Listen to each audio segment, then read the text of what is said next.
I'm Bob Short, and this is Reflections on Georgia Politics, sponsored by the Duckworth Library at Young Harris College and the Richard B. Russell Library at the University of Georgia.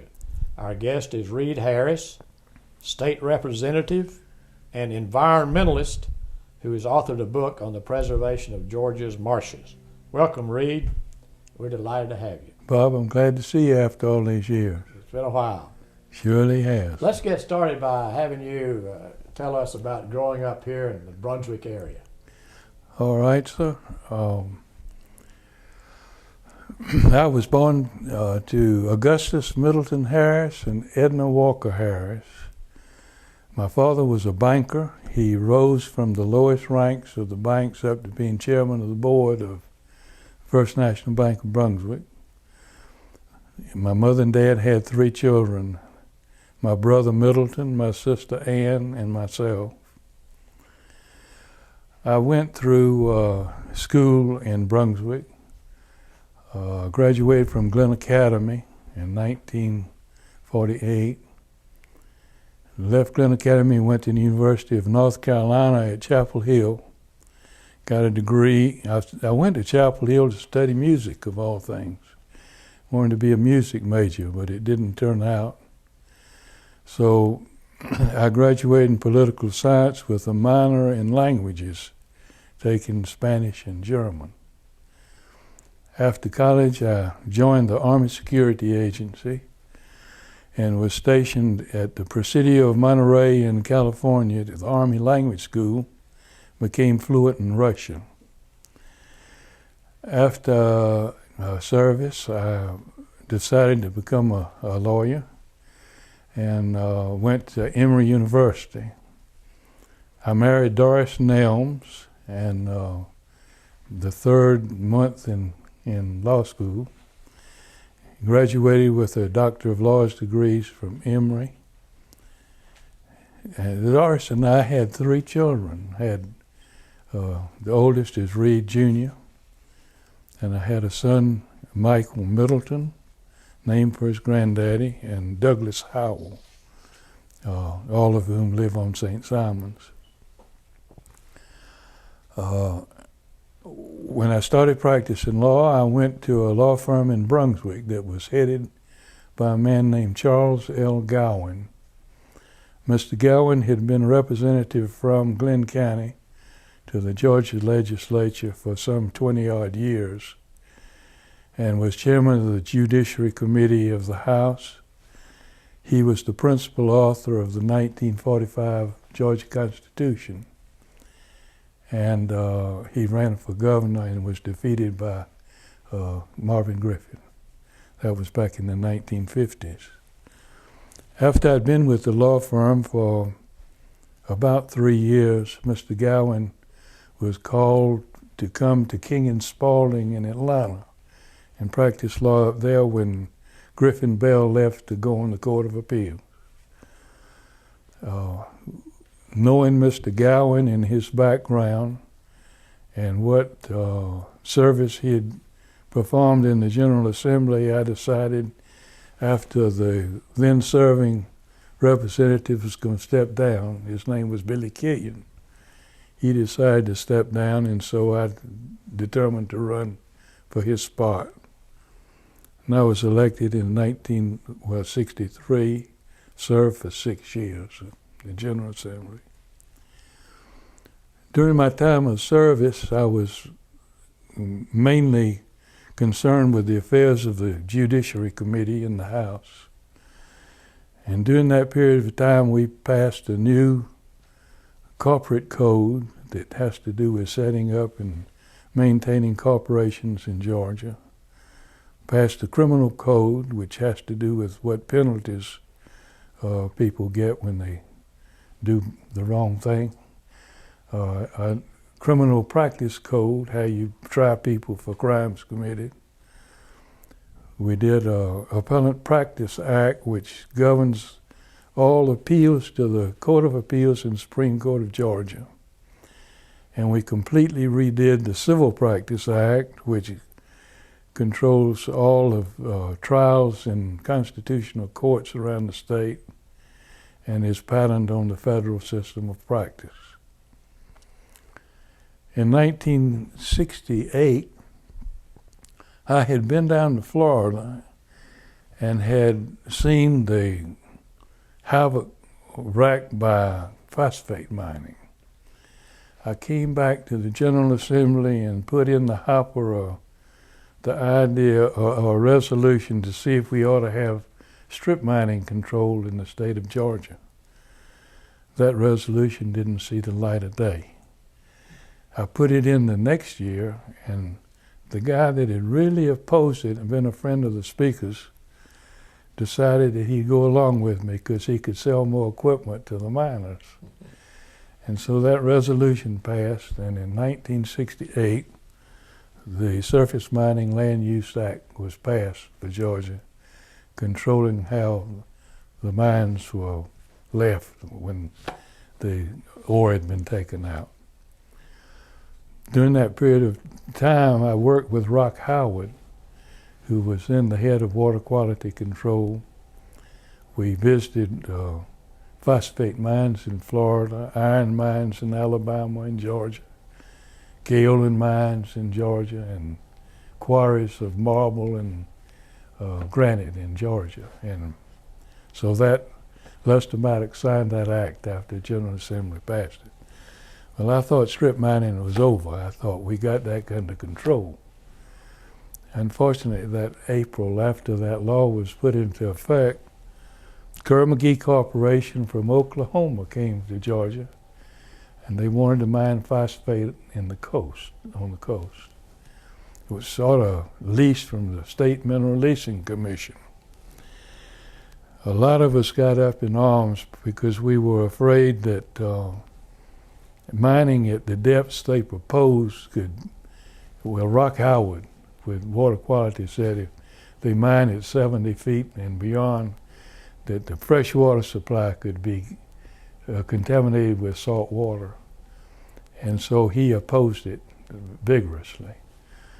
A group of us from the coast fought Kerr-McGee's application, and it was overcome. But had they come, they would have mined a third of the coast. They would have mined out to the 3-mile limit. Most of their mining would have been also in the marsh. And so the whole nursery, the propagation of shrimp, crab, oysters, and fish would have been disturbed to a great degree. And so we fought it. Well, that was sort of a wake-up call. Somebody's got to protect the marshlands. And somehow the good Lord chose me to try to do that.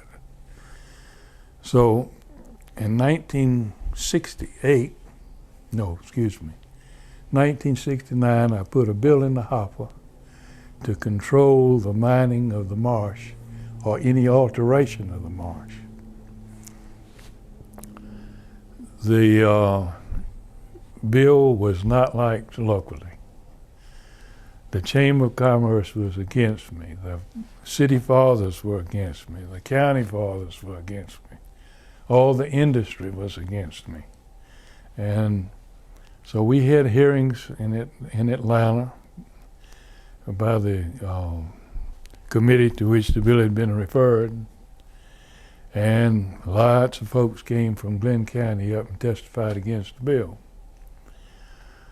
Well, I saw that the bill had very little chance. So I sat down at my desk one night at my apartment in Atlanta and said, how can I change this bill to make it more palatable? So I struck some provisions in the bill that had to do with how it was presented to local community.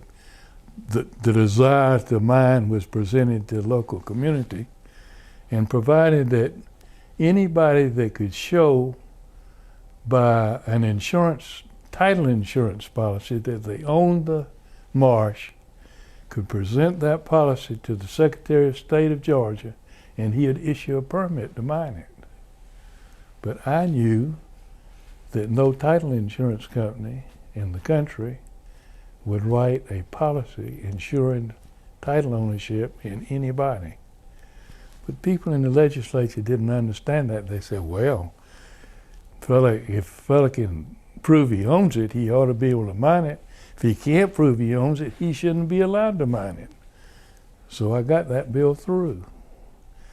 I lost on the first vote in the House by 2. I needed 2 more votes to get it passed. So I had to regroup, go before the Rules Committee, and the Rules Committee would put my bill on the calendar, and the Speaker wouldn't call it up, and I had to keep going back to Rules to get it put on the calendar again. Finally, the Speaker called the bill. I needed 98 votes to have it pass the House. I got 97 votes. And Speaker George L. Smith voted aye and sent it to the Senate. So it got to the Senate. It was close to the end of the session by then. Al Holloway from Albany was chairman of the Industry and Labor Committee to which the bill had been placed. So I kept writing to Al saying, please have a hearing on my bill. Well, he said it's too late this year. So the bill went over to the next year. And in the meantime, Holloway had come down to Sapelo, had some hearings during the recess of the General Assembly, and I got the first inkling from Al that he might go along with me on this bill. Turned out that his father was a fisherman, clansman, oysterman up in Chesapeake Bay, and that it had been ruined by mining. So he decided, hey, we can save the Georgia marshes. So Al became sponsor of the bill in the Senate. He moved it back to its original design, and the Senate voted it out 39-0. Okay, it came back to the House now. It had been amended in the Senate. What was I going to do? Well, I came home that weekend, did a little study, went back to Atlanta, and I got to the House chamber about 6:30 in the morning. And I pulled out some old daily reports, and at about 7 o'clock I ran over to the Senate and saw the Secretary of the Senate. I said, you can pass this bill. I got to have it on the floor of the House this morning. Can you get it back for me? Oh yeah, I'll have it back. So I kept waiting on that bill to come. Still didn't come. We had the prayer. And the preacher came and prayed, and he talked a long, long time. Finally, that was over. They unlocked the doors. The Senate's messenger over. The bill was there from the Senate back in the House chamber, which it had to be to vote on it. So I stood in the back of the chamber, raised my hand, yelling, Mr. Speaker, Mr. Speaker. And the House was in an uproar. Everybody was yakking after the preaching. Speaker with his gavel banged the place back to order and screamed at me, for what purpose did the gentleman rise? I said, Mr. Speaker, for the purpose of having the House agree to the Senate amendments to House Bill 212. Oh, the Speaker didn't like that. He put down his gavel and he stared at me, and he motioned me to come up to where he was at the head of the House. He says, can't we put this off? I said, Mr. Speaker, I've been through too much. I need to get this bill voted on today. Well, there's been a long tradition in the House. Once you recognize a man, he's got the floor. If he'd said to me, for what purpose does the gentleman rise, and I'd said for the purpose of having the House agree to the Senate amendments, he would have said, no way, my friend, not right now. But he had recognized me, and he wasn't going back on precedent. So after I said, I've got to have a vote now, he said, okay, we'll vote on House Bill 212. Well, that few minutes, I just couldn't believe. Robert Harrison from down in Camden County rose.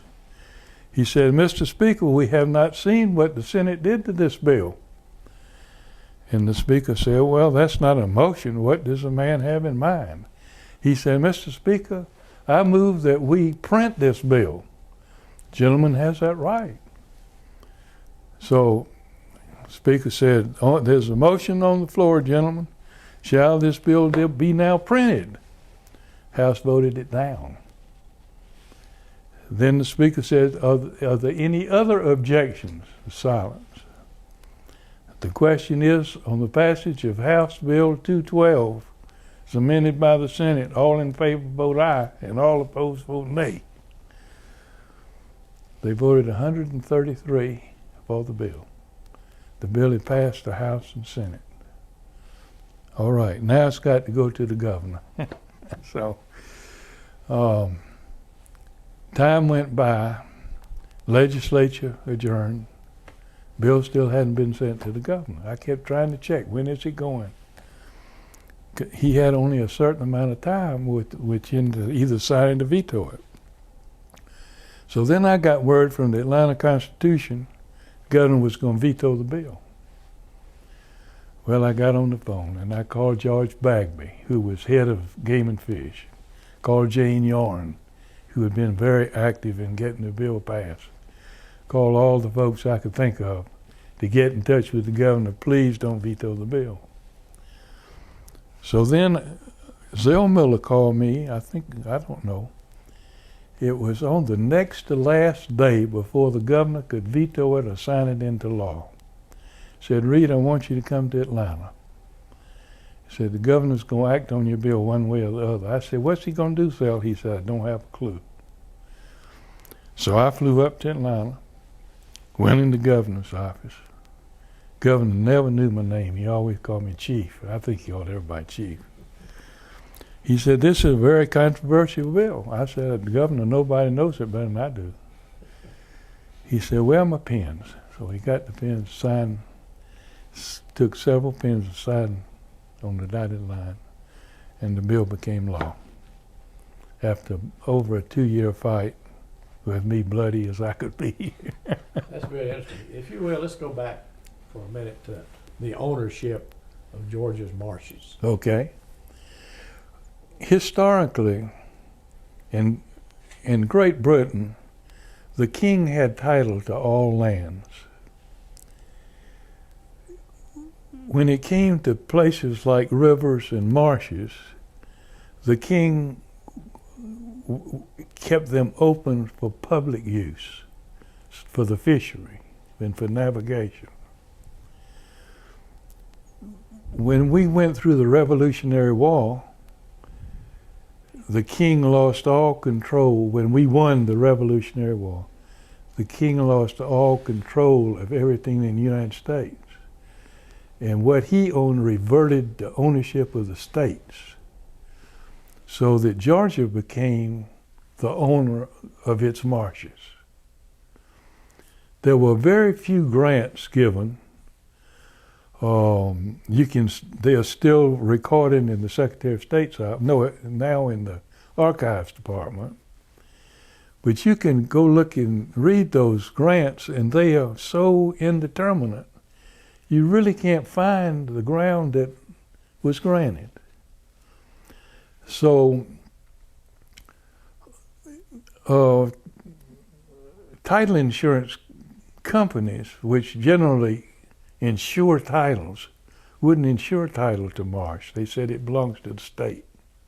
And that was my contention all along, that the marsh belongs to the state. It was a really interesting sidelight to that ownership question. One of my best friends in all of life was a man named Jack Ashmore from Atlanta. He had bought the King and Prince. He developed the Island Club and Sea Palms. He bought Sea Palms. And I represented him in all those matters. But Jack wanted to put up fences at both ends of the King and Prince property, keep people from coming on the beach in front of the King and Prince. I said, Jack, you can't do that, my friend. He said, well, I'm going to give it a shot. So he got Carl Sanders, who was his partner, to represent him before the Georgia Supreme Court. on the ownership question of the foreshore. I happened to be on another case in the Supreme Court the day that argument was made by Carl Sanders. And Jack wanted me to come to the council table and sit with Carl. I told him I couldn't do it. I said, I'm on the other side of this, my friend. Well, the Supreme Court ruled that the state of Georgia owns to the high water mark everywhere that the tides exist. So that gave a much stronger case for my marshlands, because it showed, again, that the state owns the marsh. So those two things intertwine. Now we've had several cases that have arisen. I wrote a amicus curiae brief for the Supreme Court of Georgia this past year on the question of how far the Marshland Act extends, whether it goes to highland or not. And I took the position that it did not. The Supreme Court ruled that it did not. So our marshes are well protected. Our marshes, I predict that ad infinitum, the marshes of Georgia will belong to the people of Georgia undisturbed, except in very rare instances. I made a provision in the Act that utilities could go in the marsh to erect power poles and telephone lines. Let's see, there are several that people who own the fringe of the marsh can build a dock out to the water. Railroads can traverse the marsh, but those are very rare exceptions. And except for those, I think, as far as my brain can comprehend, I think the marshes are protected. Thanks to Reid Harris. Well, thanks to a lot of people besides me. Let's go back for a minute to your political career. Do you remember your first campaign? Oh, I remember it very well. I announced, and a man named Ray Whittle announced right after I announced. Ray Whittle had been the chairman of the local commissioners in Roads and Revenues for a long time, been real active in politics down here. And I thought, boy, I have got a job to whoop this fella. And as it turned out, I think Ray was way overconfident. He didn't go out. I knocked on doors all over the county, walked up and down roads and just talked to people.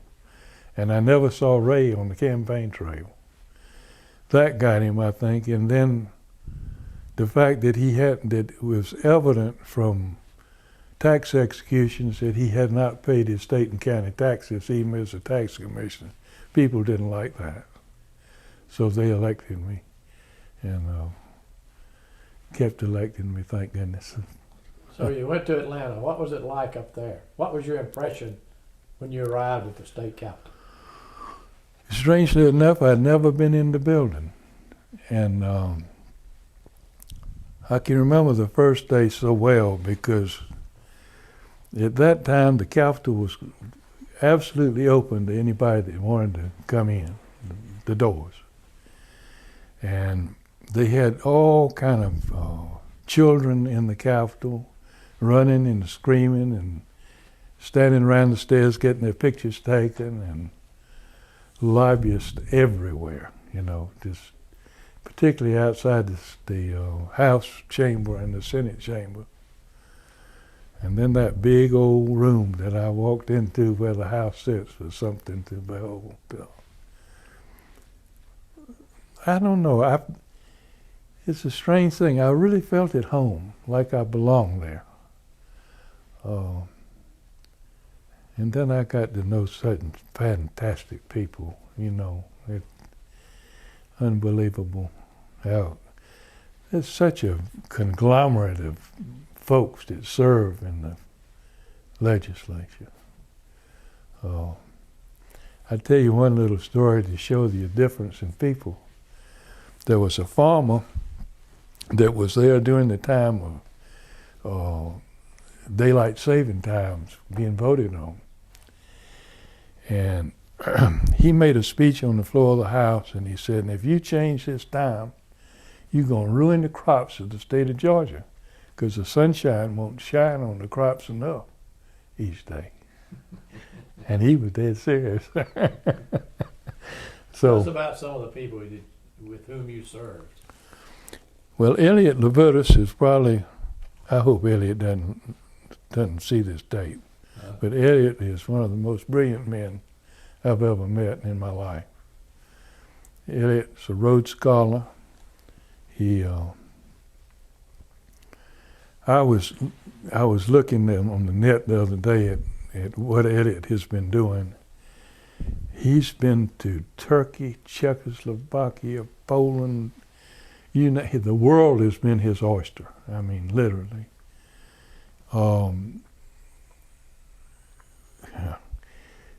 Ellis Arnold, took Elliot under his wing. And probably Ellis Arnold was probably one of the most brilliant governors we ever had. And he saw in Elliot that he was a brilliant young lawyer. Reid Harris, there's nobody you can compare with Reid as far as dedication to service. Just an unbelievable leader. Those would be two of my top picks. Al Holloway was quite a leader in the Senate, and Bob Smalley was quite a leader. My friend from Columbus, Milton Jones, said they're completely different kind of people, but they all had a common, I want to do good for the people sort of attitude. What can I do to make it better? You were in service in the legislature during two very historical events. Let's talk about those. First of all, when the State House of Representatives took the power of appointment away from the governor. Let me give you a little background on that. When Carl Sanders was governor, he made a joke out of the power of the governor to dissuade people from voting against what he wanted, saying that people would get called down to his office and he'd explain to them what he needed. And if they didn't give it, they didn't get. And it just infuriated me. I went on an interim committee meeting up in Rome, Georgia. And I got to Atlanta, and the plane wasn't going to fly to Rome. So I took a bus that the airline provided and went to Rome. Got late to the meeting. I caught a ride with a guy named Elmer George, who was head of the Georgia Municipal Association, back to Atlanta. And during our drive from Rome, I started talking about how I just didn't like it because the governor had too much control over the General Assembly. He said, why don't you do something about it? And I said, well, how am I going to do something about it? He said, well, you figure it out. So I was supposed to fly home that night, but I called my wife and said, I'm going to stay in Atlanta. I called Reid Harris, and I said, Reid, I don't like this business about the governor just having control of the legislature. He said, I'll come meet you. We'll have supper together. So Reid came down to the hotel, and we had supper, and we talked about it. And this was on a Friday, I think. He said, well, who would you like to get together? I said, Elliot Levitas, Milton Jones, Wayne Snow, Roy Lambert. And he said, well, we can meet at my house tomorrow night. Maybe we can get them all together there. I said, good. The strangest thing of all was everybody was in Atlanta. Elliot had just come back from somewhere. Milton had just come back. They were all in Atlanta. So we went over to Reid's house. And we said, well, we really need to get the control back in the hands of the legislators, electing their own speaker, appointing their own committee chairman, getting the appointments in the committees made by the speaker. And so from there, I came home. I thought I'd done my thing. Elliot and Robin went to work. And they determined that we ought to have a meeting somewhere on government property. Turned out we went to Stone Mountain. Ought to have it on a weekend when there was a Georgia football game in Athens that the members of the assembly were invited to. So that was all settled. Robin sent out an unsigned wire to all Democratic members of the House saying there's to be a meeting at Stone Mountain after the football game next Saturday. Well, I went up to Stone Mountain, spent the night, and the next morning I got up and sat on the front porch of the lodge up there, wondering who's going to show up. This was Sunday then. Who's going to show up for this meeting? Slowly the people trickled in. And before it was over, we had, I think, all but 2 Democratic members of the House that came. George L. Smith said he wanted to run for Speaker. And the question was, George, has Governor Maddox been talking to you about being Speaker? He said no. So then Reid Harris announced that he would run, and a guy named Stice ran. And Dick Richardson from Savannah wanted to run. So we made up the rules for the get-together of the House Democrats. Some people wanted to be by secret ballot, electing the Speaker, and Milton Jones wrote a great paper saying why it shouldn't be by secret ballot. Anyhow, at the end of the deal, we nominated George L. Smith Speaker, and Maddox Hale, the second man in the House. And he was elected on the day that Lester Maddox was appointed governor. That was a very opportune time. Oh yeah, no governor. No governor. No governor. So that went through. Then I guess the scariest I've ever been in my life as far as knees were shaking, I took the well of the House in the joint session of the House and Senate and tried to get the election back to the people. Peter Sack Gear was presiding as lieutenant governor. He ruled me out of order before I could get 4 or 5 sentences out of my mouth. But what it did was there were so many senators whose districts had been split by the Callaway-Maddox vote that they could say, I voted to give it back to the people. And I was their hero because I'd gotten them off the hook. So maybe part of the fact that the Marshlands bill passed the Senate by a 39-0 margin may have had something to do with the Maddox-Callaway debacle in the election. Let's talk for a minute about that election. It was very unusual. Oh, yeah. In 1966, Yes. when the Democratic primary was composed of some very strong candidates. Ernest Vandiver, Ellis Arnold were the 2 front runners in the very beginning. Right. Governor Vandiver Had a heart attack. He had a heart attack. And Senator Talmadge almost got in. Yeah. And it went to a Democratic runoff election between Maddox and Arnold. Right. And Maddox won, and then faced Callaway. Right. Which at that point was a big job. Wow. You remember that election? Oh, yes, sir. I can remember there's a guy named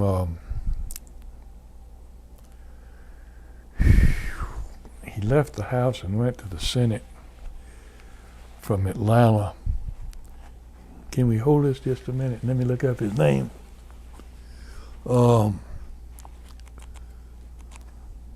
Maybe I'll think of it before. Left the Senate and went to the House. No, left the House and went to the Senate. From I think Atlanta? he still may be. But he's from Atlanta. Yeah. Oh, jeez. He's a Republican, one of the first Republicans. Dan McIntyre? No, Mike Egan? Mike Egan. Mike Egan and I went to Mike Egan's law firm, and I tried my best to find some precedent for my speech to be made the next day in the joint session. I couldn't find anything. But I learned from Elliot Levitus's CD that you gave me that Elliot had gone over to Callaway's meeting at the Marriott and had asked them, what constitutional grounds do you think you've got a right to fight this thing on? And he says, Callaway said, where's the Constitution? And nobody there had a copy of the Constitution. And so Elliot says to him, well, he said, have you got a list of the people in the House and Senate people have called about this? And he said, Callaway turned to somebody, and that somebody turned to somebody, and nobody had a list. So, anyhow, everybody was scratching heads about how in the world we can get this election turned around. Mm-hmm. Do you remember the Supreme Court decision that said that the legislature had the constitutional right to elect the governor? No, I don't. 5-4 decision that the Supreme Court rendered. That was the Georgia Supreme Court? No, the U.S. U.S. Well, see, that I had said in my argument that Peter Zach Gill gave me little of, that the voice of the people is the most democratic way of doing things. Why give it to the legislature when you can give it back to the source of all democracy, the people?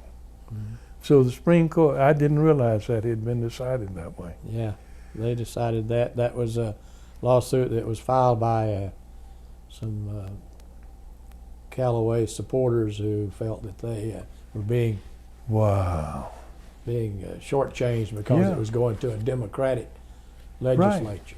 Right. Wow. Do you remember that day? How did your constituents vote in that election? They voted for Callaway, and I voted for Callaway. You voted for Callaway? I voted for what my people voted for. Yeah. So did Elliot, by the way. Right. Well, you served under Governor Sanders and Governor Maddox. Right. Tell us about those two governors. Well, you know, it's a strange thing. I've just handed you a paper about the separation of powers. And I didn't like Carl Sanders' attitude about the power that he wanted to control over the legislature. I didn't think it's right. Our whole country is founded on the separation of powers doctrine. The executive has its place, the legislature's got its place, and the judiciary's got its place. Maybe except for that, I thought Carl was a fine governor, but I didn't like that particular thing about him. And then I thought I wouldn't like Maddox. When Maddox was elected, I said, oh, this guy, you know, got too much race bother about him, and he rides bicycles backwards, and all kind of things about Maddox that I thought he shouldn't be governor. But he turned out, in my estimation, to be a fine governor. He was not a racist that I thought he was. And he certainly helped the university system as much as any governor, and helped the penal system as much as any governor. So I never will forget, one night he was speaking on Jekyll Island, and my wife and I went, and he had his wife with him. I went up to him after his speech. I said, Governor, instead of riding back with the State Patrol, why don't you let my wife and I drive you back to St. Simon's to get on your plane? He said, that'd be nice. I'll never forget, he got out of the car and he turned to me and he pointed to the plane. He said, look at this. He said, look at me, I'm getting ready to get on a plane that's owned by the state of Georgia to take me back to Atlanta. And he said, I never thought this little man would ever be in a place like this. Mm-hmm. And it just touched me. I mean, it was so humbling, you know. Mm-hmm. Wow. What were some of the big issues that were prominent in Georgia during the years you served in the legislature? Of course, there's always education. Oh, boy. See, my problem is the biggest issue to me was the marshlands, you know. You have no idea how many hours and hours I slaved over that legislation. I mean, there's some things I need to talk to you about back there. I've got some handwritten memos on how to put the Marshlands Act together. And it just was almost all consuming for me for 2 years. Yeah. Well, tell us what those memos said. Well, that was the law. It was putting together the Marshlands Act, mm-hmm. in more than one way. I mean, I came at it from many different directions, trying to find a way to get that conservative body to get that legislation out. You wrote a book about that. Yes, I did. Well, tell us about your book. That book has been a joy to me. This is the book. It's called "And the Coastlands Wait," and it tells about. It starts out with the Surface Mining Land Use Act and how it came to be. And then it talks about the Kerr-McGee thing I talked about before, and then how the law was written and how it got passed.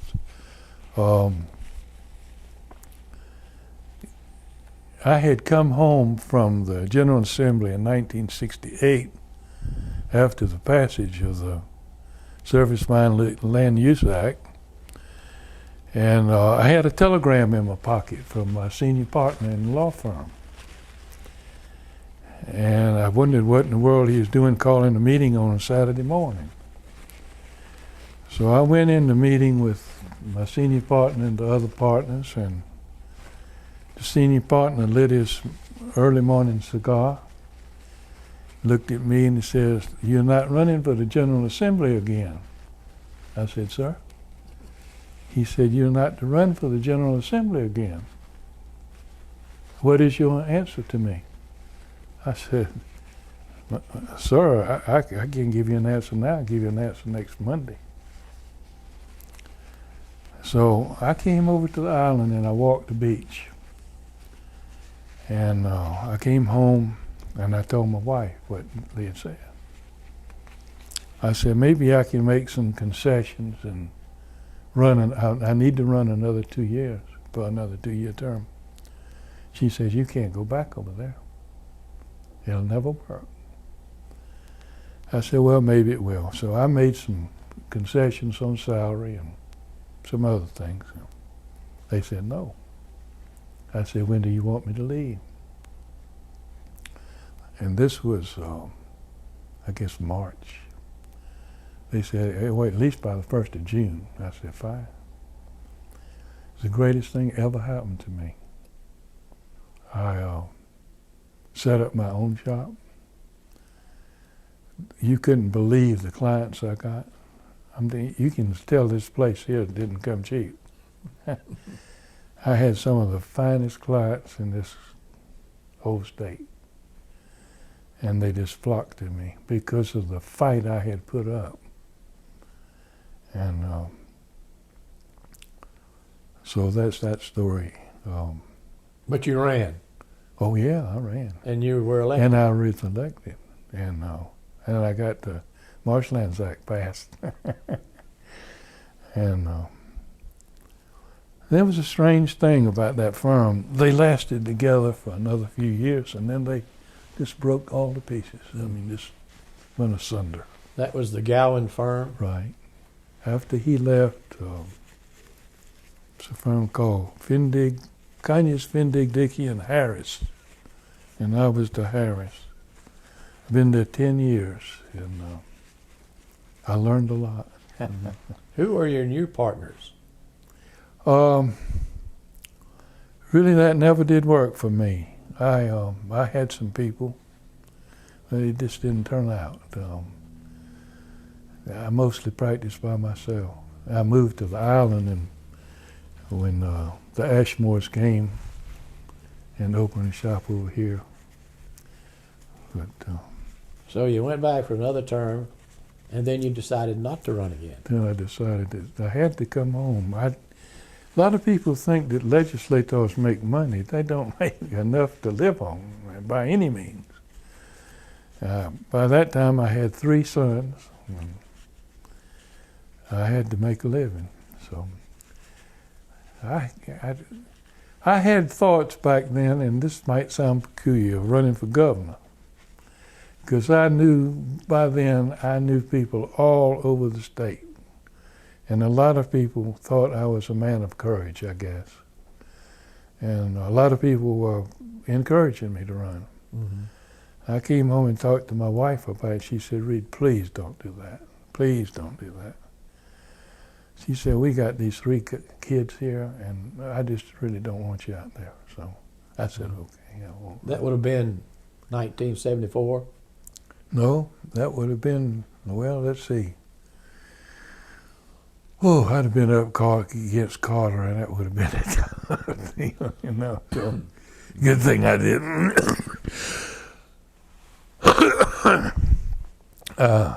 You served with 2 more Georgia governors. You served with George Busby. George Busby and Joe Frank Harris. Tell us about them.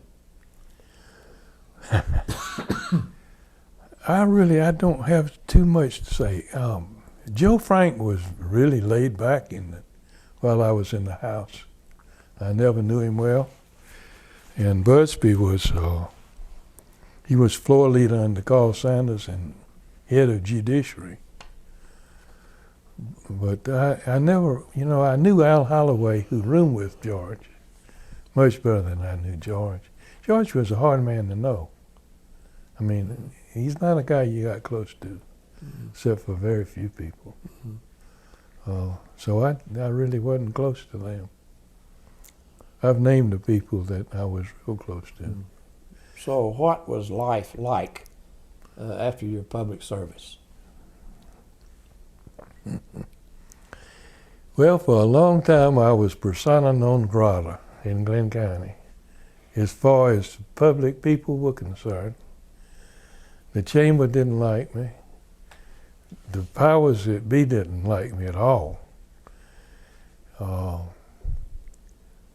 But then there was a group of people that really understood, I think. I should back up and explain one thing. So many people back then did not understand what the marsh meant. The productivity of the marsh, the fact that the shrimp were nursered in the marsh, and the crab and the oyster and the fish. I mean, there was no concept of that. So the people couldn't be judged on what they didn't know. Dr. Marlin had come to my office early on with the Curra McGee debacle and brought me reams of information on what the marshlands mean. And I was except for the scientific community, I was one of the very few people that understood the values there. So you really couldn't blame those people that fought me so hard, because they didn't know what they were fighting for and or against. For a long time, as I say, folks kind of glanced at me like, what in the world are you doing? But through the years, I guess I can say it outright. It's taken 40 years to get recognition for what I've done. And it just began this year. The Rock Howard Award that the board gave me. Mm-hmm. And Zell Miller did recognize me several years ago when he was governor. And but for the most part, people don't know what I contributed. They just, I pulled out some correspondence knowing you were coming and looked back at some letters I got that it's still disturbing to this day. That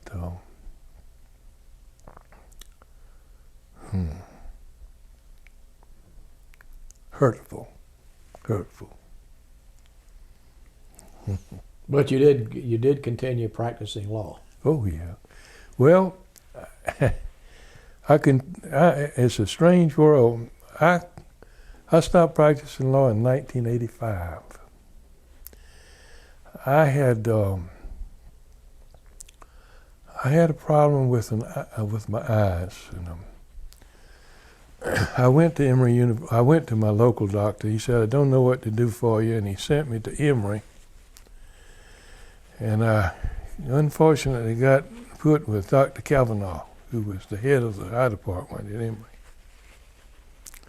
I've just finished reading a book on Dr. Kavanaugh and all of his terrible things he did to people.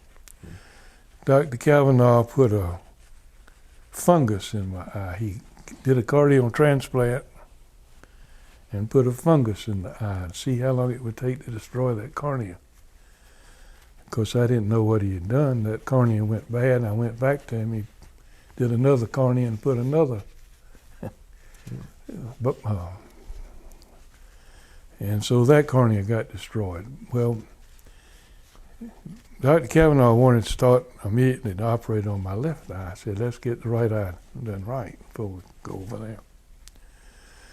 So I began to distrust him. My wife was always distrustful of him. And so I went down to Florida and saw a doctor down there. He said, "Oh, you got fungus in this eye." I said, "Not but two people in the country that I would suggest you go to. One's in Miami, and one is Dr. Kaufman at LSU Eye Clinic in New Orleans."